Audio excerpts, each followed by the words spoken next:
Welcome everyone to day 2 of the China Career Summit. I'm Heather Singmaster. I am a director in the Center for Global Education at Asia Society, and I'm really excited to be here with you today to moderate this session on building a nonprofit career that focuses on China. I myself have spent the majority of my career in nonprofits, so I'm extra excited to be moderating this panel. I've been at Asia Society for 17 years, and prior to that, I was at the Council on Foreign Relations, and I've also worked at the American Association for the Advancement of Science, which publishes the journal Science. We'd like to encourage you to type your questions into the Q&A box as we go through, and we will be answering those at the end. We may sprinkle a few in as we go during the conversation as well, and then feel free to connect via the chat as well. So with that, I'd like to get started because we don't have a lot of time this morning and we have some really interesting panelists for you. So let's start with introductions. So if you could introduce yourself and tell me about your role in your organization and also how your organization engages with China. And Sheldon, let's start with you. Thanks, Heather, for having me here on this panel. And great to see you again, Leslie and Hannah. I have been an Asian 21 Fellow since 2013. And it's my great pleasure to be with the Asia Society for such meaningful engagement with young students from the Asia Pacific. About myself, I was born, raised, and educated in China. I spent a lot of time working and living in China. I'm currently based in Washington, D.C. I'm actually working for the Clinton Health Access Initiative, which is known internationally as CHI. It used to be part of the Clinton Foundation before 2010. CHI is a health-focused nonprofit working on global health development. We support low-middle income countries, mostly the sub-Saharan Africa and Southeast Asia. And we are focused on saving lives from threatening diseases, including HIV/AIDS, malaria, tuberculosis, hepatitis, and COVID recently. To highlight our approach, we actually negotiate affordable prices for life-saving drugs, vaccines, and other essential health commodities. And then work together with the global donors like Global Fund, Save the Children, to these countries. With more money savings achieved, more could be supplied to save a lot more lives. Within my organization, my main responsibility is to engage in China with the Chinese pharmaceutical companies for them to achieve international regulatory and quality approvals, such as the WHO pre-qualification, to support them then to optimize costing structure to lower their final price offerings, and eventually to support them to increase supply to all these countries at affordable prices, but in large volume. Thanks. Thank you, Sheldon. That's really fantastic and inspiring work that you're doing. Hannah, could you introduce yourself, tell us a little bit about your organization, and then also share how your interest in China emerged? Yeah, sure. Well, Heather, thanks so much for having me today. I'm thrilled to be with you. So my name is Hannah Price. I am the program manager of the China Power Project at the Center for Strategic International Studies, or CSIS, which is a Washington, D.C. based think tank. So my interest in China, sometimes I joke it actually started before I was born. My grandparents used to live and work in Hong Kong, and so from that, my parents, learned more about China and actually, foresaw that China's rise was going to be one of the biggest issues of our time. Smart on their part. And so I started speaking Chinese and learning Chinese at a very young age and, never really stopped. So I landed in DC and found myself really drawn to the think tank community. I love that think tanks are working to better foreign policy and to make sure that, you know, the policymakers and the public have the best information and analysis possible. So that's exactly what the China Power Project does. We primarily do data analysis and data visualization on different aspects of China's rise. And at CSIS, we are one of 3 China programs. So, you know, we do research based on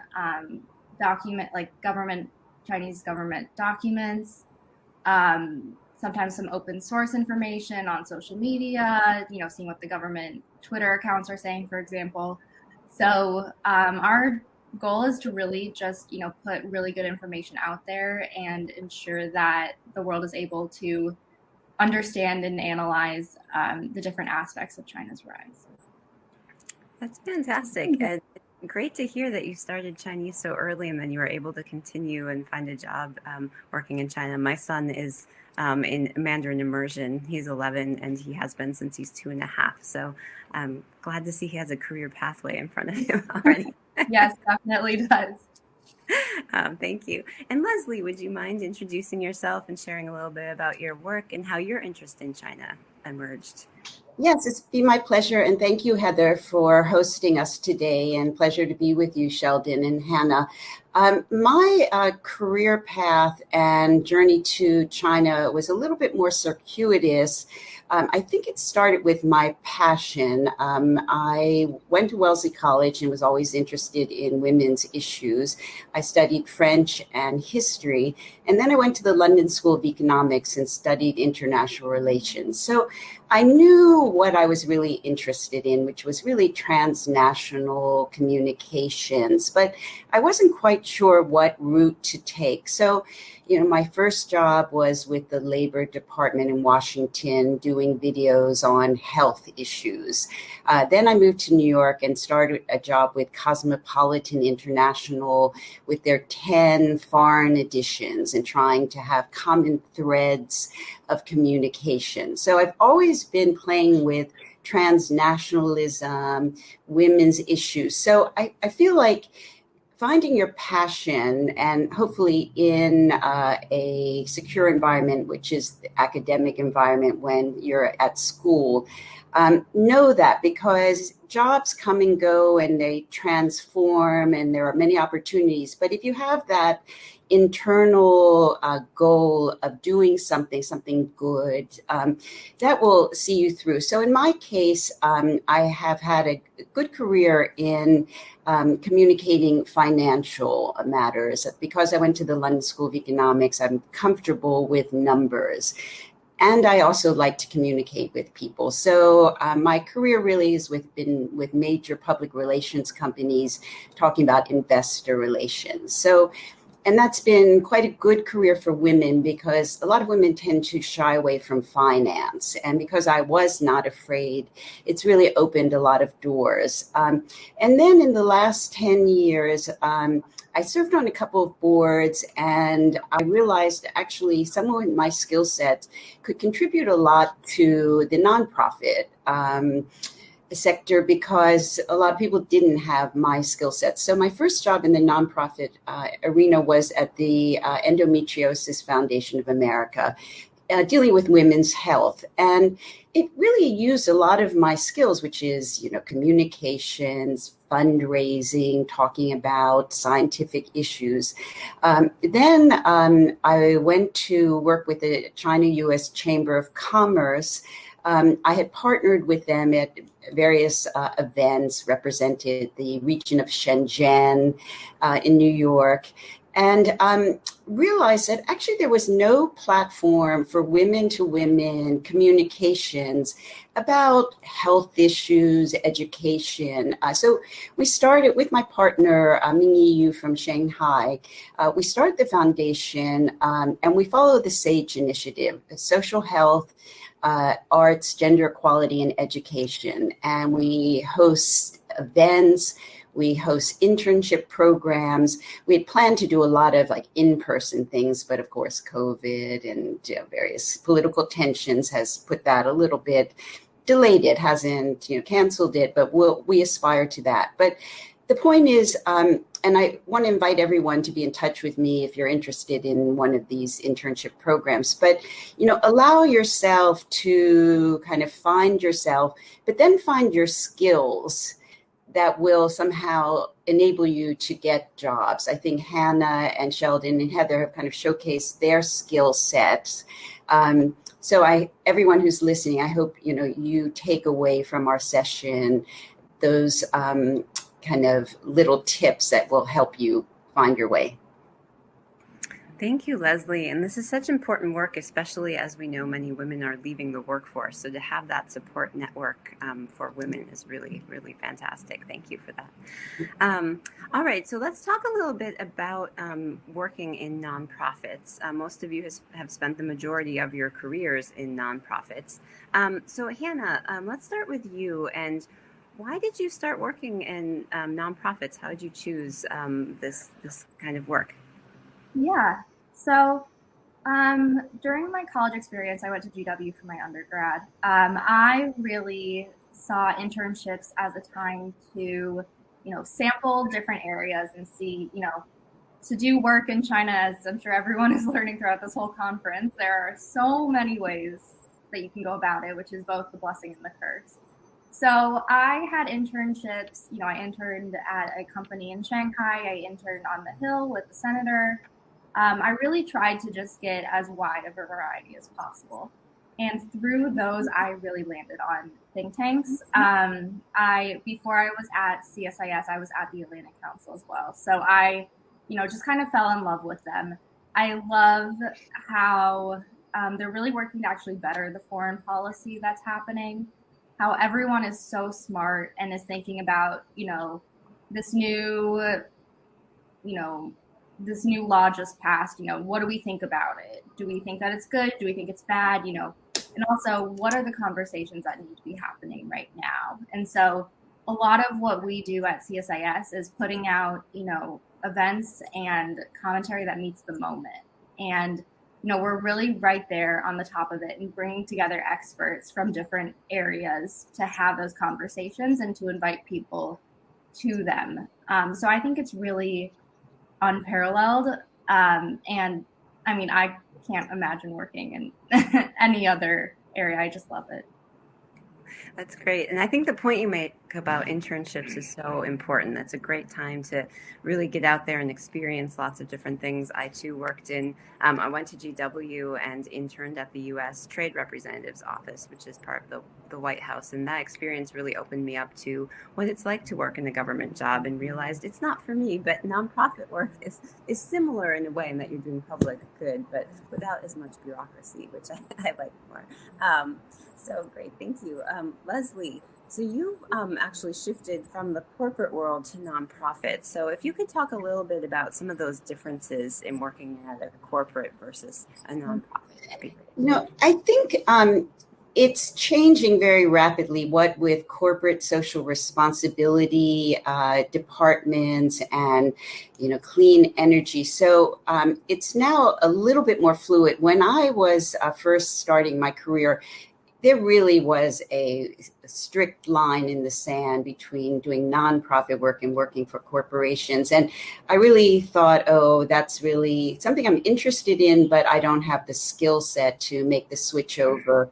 I think what helped me was I served on a couple boards, and by sitting around with other people and realizing that a lot of the skill sets that I had from doing investor relations and talking to senior people about new technologies or new healthcare approaches, actually they translated very well to the nonprofit world, especially if you're passionate about women and health. So I would really recommend that students that are setting out in their career not only try and find a couple things that make you stand out, and maybe explore curriculum and talk to people at college, teachers and advisors. What kind of skill could you have that might make you stand out? In my case, it was a familiarity with finance, communications in finance, not every woman. I think that's what the thing. Men tended to be. When I was in a room, I was often the only woman there at, investor conferences. So I thought, where are all the women? This is so pleasant. And it was like, oh, they're not comfortable with numbers. And it's like, learn then to be comfortable. It's not that, they're not asking you to be that accountant.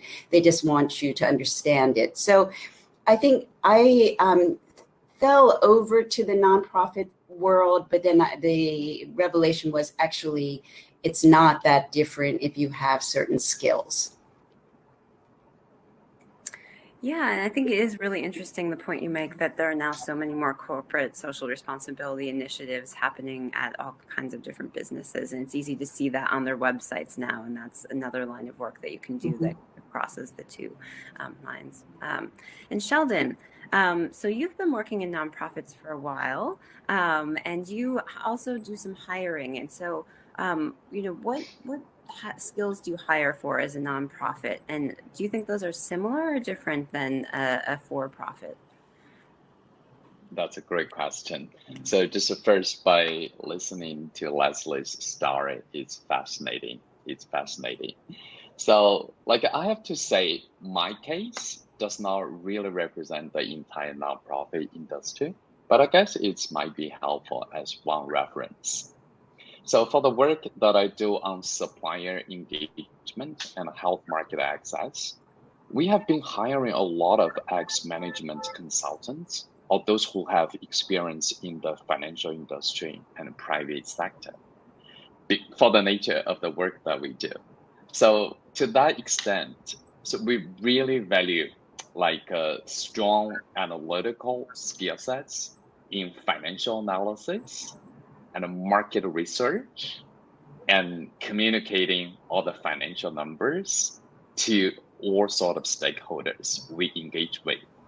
So this is how we can eventually align our global health, life-saving, agendas or goals with profit-making targets that all these companies have.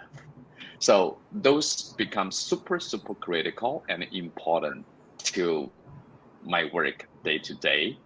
And I've, hired so many ex-consultants, ex-investment bankers. They're really, really motivated to make a difference by leveraging their experiences.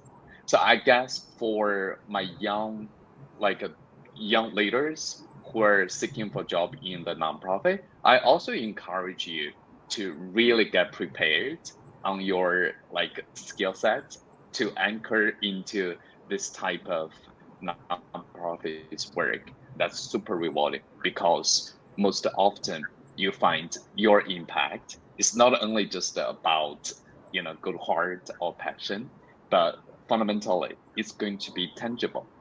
For example, for the work that I do, so every morning, which keeps me up and keep working, is really seeing the number of children, number of lives that my work is super tangible and compatible with. That's very rewarding. That's why I also came to this world in the first place. And then fundamentally in terms of the difference or similarity, so I have to say, skill sets are largely similar in a way that that ultimately used to support well-informed decisions for all stakeholders. And in my case, it's mostly for getting the CEOs of all these farm companies to be committed for action. So as the fundamental difference, I feel working in my capacity requires a great deal of strategic thinking and a great deal of complex problem solving.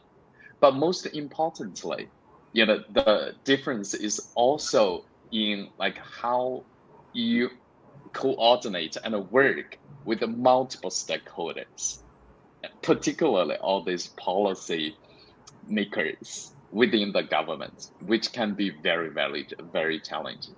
So to that extent, I feel that kind of, ability is super important over.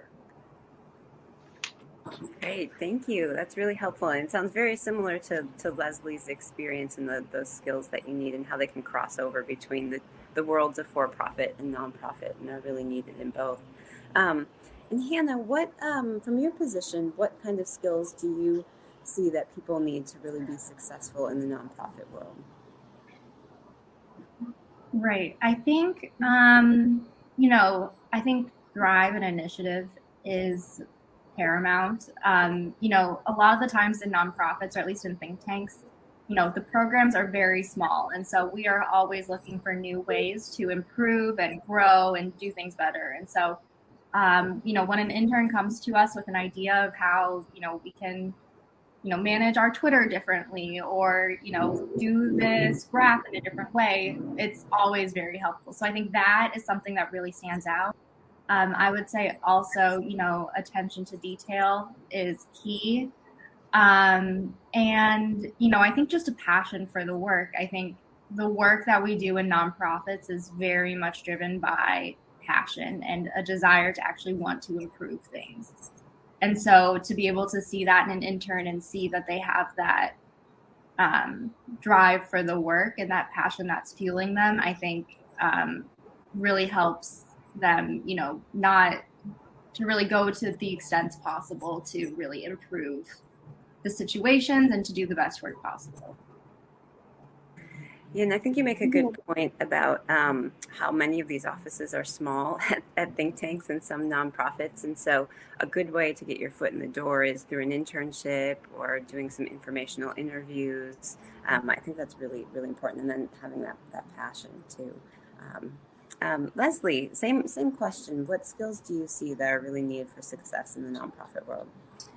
Well, I think, first of all, a lot of people get confused because of the title nonprofit, as if somehow finances or raising money or even the subject of money is beneath the discussion. And that's really misleading, because finance and money and raising money is paramount in a nonprofit, in addition to, the corporate world. So I think certainly for young people, social media skills are really valuable, because people my age didn't grow up with it. I have certainly learned my way around it, but it's not my second language. So I would, if I were setting out now, I would really kind of showcase that, have a few, even a portfolio to show, how to do a graph, how to man all of the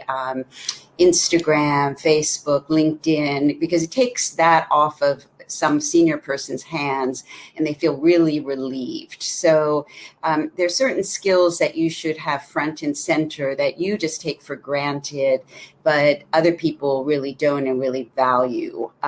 Another thing is knowing kind of what you need to know. Like, for example, we're going to do a Gen Z Global Forum in December about climate change, but we're going to focus on electric vehicles. We have a couple of experts who will talk about it. So you basically try and cut your expertise into a manageable slice that will move you forward, because sometimes these think tanks and nonprofits are really big. So you think, okay, I need to know everything. I need to be really qualified in everything. Well, most people don't need you to know everything. That really comes with time. They need you to know something really well.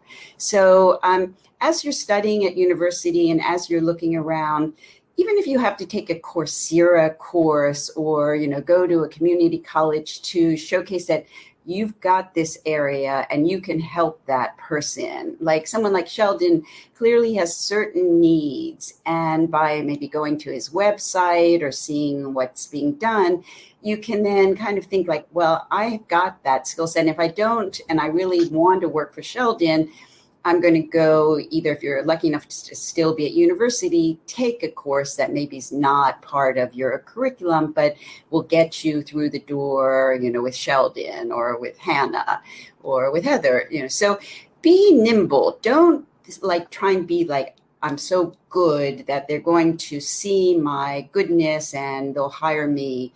It's really not about that. It's like, how can you serve the person you're going to work for and make his life or her life easier? So be a little kind of strategic, figure out what you're passionate about. That's the main thing. But once you know, then get very strategic about what skills you need in order to move your career forward. Yes, great advice. And I think that there are so many ways to get skills now, between online and community colleges, that you can look at those specific skill sets that are needed and really work to get those skills. And it doesn't have to take a long time to get them. I wanted to shift and talk about COVID and how it's obviously been a big disruptor across all industries, and we can't travel to China right now. So how has that changed your work? How has your organization responded to these challenges? And then are there any new skills that your nonprofit might be looking for due to this shift? And let's start with Sheldon on this one. Thanks, Heather. So we are a global health nonprofit working 100% on reducing disease burden and saving lives. COVID has added a new challenge on what we normally do. So I normally work from home if I don't need to travel. But before COVID, I used to travel almost 50 to 70% to like Geneva to meet with all the global health organizations like WHO, Gavi, UNICEF, etc. And also I travel a lot to India and China to meet with all the companies. However, because of COVID, I'm just not able to travel. But to my, the good part is that, the work has actually, going on pretty well. Even I feel like to some extent, even going more efficiently and more effectively. So just speaking of how we've been supporting the COVID response as a health, a specific organization, since earlier 2020, when the pandemic started, so we have been nonstop in supporting countries, global partners with coordinated actions for the COVID response. During the entire time, I cannot travel back to China. The work with the Chinese suppliers, first starting from the PPE sourcing, then diagnostics, and later vaccines, and now more largely on the oxygen therapeutical, devices, etc. This work has increased way more than ever before. And I work with all sorts of suppliers on the daily basis. Before COVID, I used to work purely with drug companies, vaccine manufacturers, cold chain equipment providers. But now the whole horizon has already expanded to add more, to add a lot more to the essential health commodities. So the work that we've already done has imposed tremendous impact on countries, particularly those low middle income countries, which are normally left behind. For example, when the world were holding for PPEs, vaccines, all these countries are crying for vaccines to first vaccinate the health providers, those patients with pre-existing conditions. So our job, through working with partners like WHO, COVAX, Gavi, and UNICEF, etc., really trying to get enough commodities for these countries. So this, as you can see, as up to this stage, so African countries and those low middle income countries in Sub-Saharan Africa, Southeast Asia, Caribbean Sea, they are gradually increasing the vaccination coverage. So to that's the result we kind of achieved through working together with the partners. But this is the job is even more daunting ahead of us because of all the new challenges COVID variants have brought to us. So we are working like nonstop for that. So, and then personally, by engaging with China through COVID, by working particularly on the health commodity market access, etc., I feel impressed by the large capacity and the supply chain efficiency that Chinese suppliers can offer to the rest of the world in terms of the scale of production and diversity of the products. I also deeply feel, dear about how committed and dedicated the industry players from China are to the global fight. Most often, not just for making money, but purely out of life-saving actions. I've seen a lot in the last couple of years, and I didn't really, reflect on how they reacted before. But throughout the pandemic, I really feel good about that. That's the motivation. Also, it drives me to continue to work, to the COVID response. Over. Great. Thank you. Thank you so much for that, Sheldon. And that's fantastic work that you're doing. I'm sure it's been very difficult throughout the pandemic, but we appreciate all that you've done.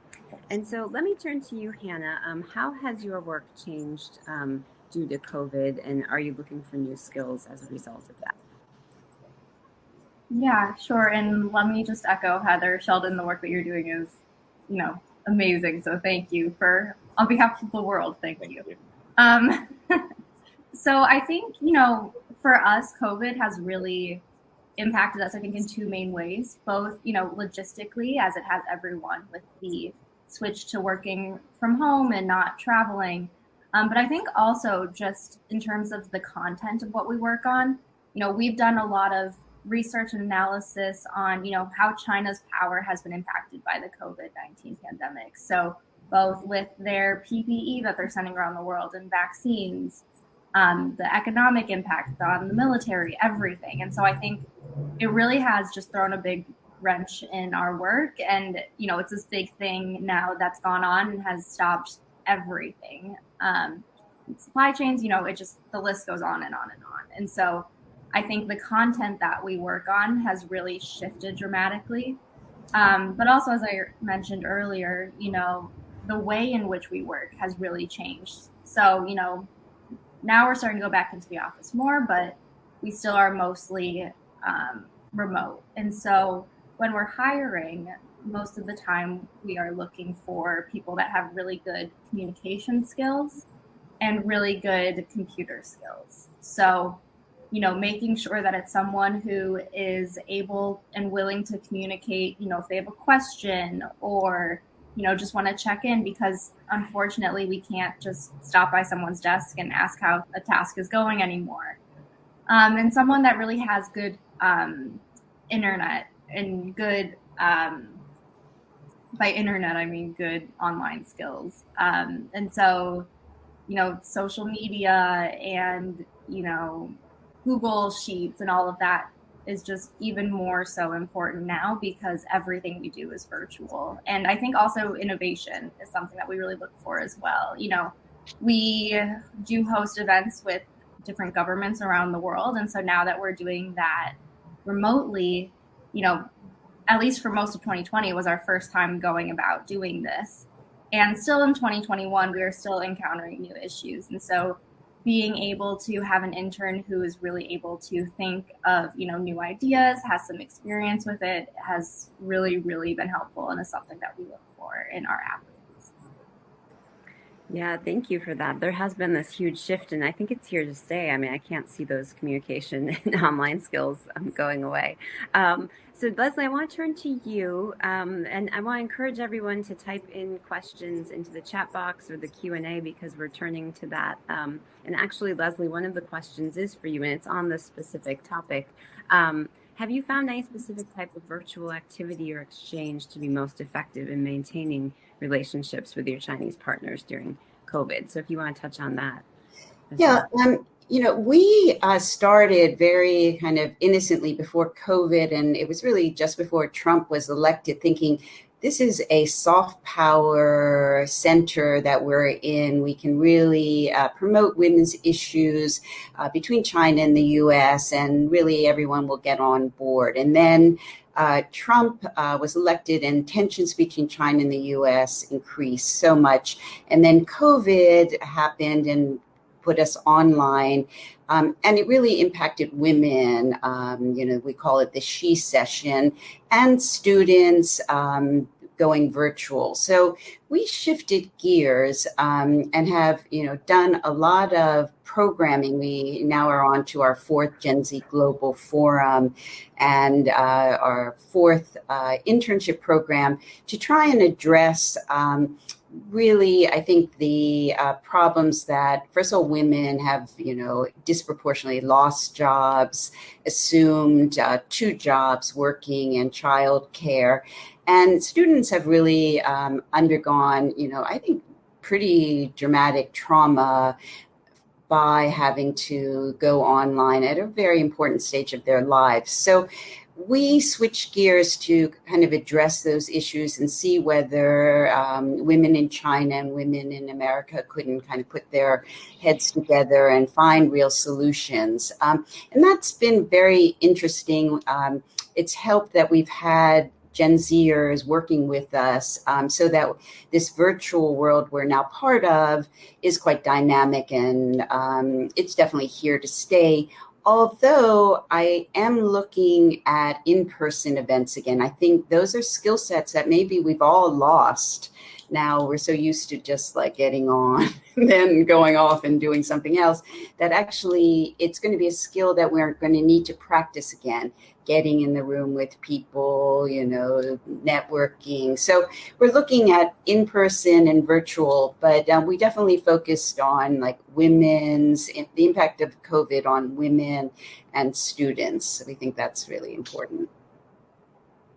Yes, no, it is very important. So thank you for that work as well. I'm inspired by everything that all of you are doing. The other question that we have in the chat right now is, and I'm not sure if maybe Hannah or Sheldon, if you have experience with this, but how open are think tanks based in the U.S. to hire or accept interns who are European? Yeah, I'm happy to take a first crack at that, and then Sheldon, if there's anything you want to add. So I think, I'll caveat what I'm saying by saying it'll vary a lot think tank to think tank. But in my experience, I think we're very open. We've had interns who are from China before. I think, a lot of the times it's not really something that would prohibit a think tank from hiring. But again, I will say it does vary a lot, think tank to think tank. But, I would still apply, even if you're not sure. It never hurts to apply. Worst thing that happens is they say no, and, that's okay. So, yes, I would say it does happen, and I wouldn't let it stop you. Mm-hmm. Yeah, to me, Heather, so we are 100% open to hiring interns from all over the world because, we are doing global development, and US, we have a very small admin financial office out of Boston, but large majority of our staff are working in the field across all these countries. So if you want to be interning with us, so you will have the chance of going to all these countries and work with our staff and get first-hand experience on how things are really pan out. And more relevantly, it will help you to decide whether you want to be in this world or not, because that's reality. That's fantastic. It's great to have those opportunities too for young people. All right, so we have 1 minute left, so I want to do a really fast lightning round with all of you. And if you can share one piece of advice for young people who are interested in working in a nonprofit focused on China. So real quick lightning round with less than 1 minute to go. We'll start with you, Leslie. So go for it. Be brave. Get outside your comfort zone. Talk to your advisors at the university. But bravery, I think, is really important at the stage you're at. Fantastic. Sheldon? Yeah, so beautifully said, Leslie. In addition, I just said be prepared and be courageous if you really want to make a difference. That's great. Thank you. And sorry, Hannah, last word here. Yeah, I mean, they both hit the nail on the head. I would just say, be driven. Don't be afraid to reach out to someone that you don't know on LinkedIn. I would say, apply as soon as you see the job. I always say it doesn't matter how great of an applicant you are. If you apply and they're already interviewing people, they might not see your application. And, keep your passion for China alive. Take language classes. I think just don't be afraid and just go for it. Great, thank you. And speaking of contacting, I believe our panelists are willing to be contacted by anyone who's interested, and we can put their chat or your contact information in the chat box if you'd like to contact them. Please feel free to reach out. And thank you to our panelists. Thank you, Sheldon, Hannah, and Leslie. This has been a fantastic, really interesting conversation. I've really enjoyed it. So thank you all so much for joining us. And thank you to all of our participants. I hope you stick around for the rest of the day. There are some fantastic sessions. Thank you. Thank you, Heather, so much. Thank you. Thank you, Heather. Thank you. Thank you, you. Heather. Thank you, everybody.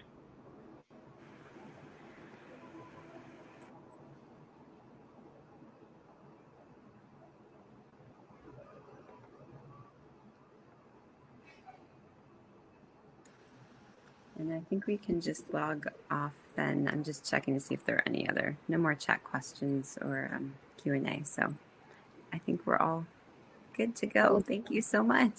Pleasure. I hope we can stay in touch, everyone. Yes, please. Yes. Thank you. I love that. Thank you. Have a good day. Bye. Bye.